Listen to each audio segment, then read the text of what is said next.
sini akan coba memberikan satu tutorial ataupun bahwa di suku Jawa mempunyai satu kanuragan yang sangat disegani, yaitu berupa sebuah ajian Rogo Sukma. Seperti apa ajian Rogo Sukma? Saya akan coba hadirkan lewat satu tayangan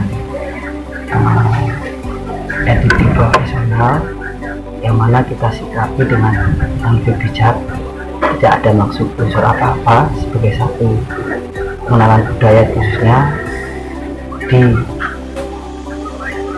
antara kita dan sukunya. Yang pasti bagaimana tentang bersikap dengan ini tidak ada unsur apa-apanya. Bersama Kang Raden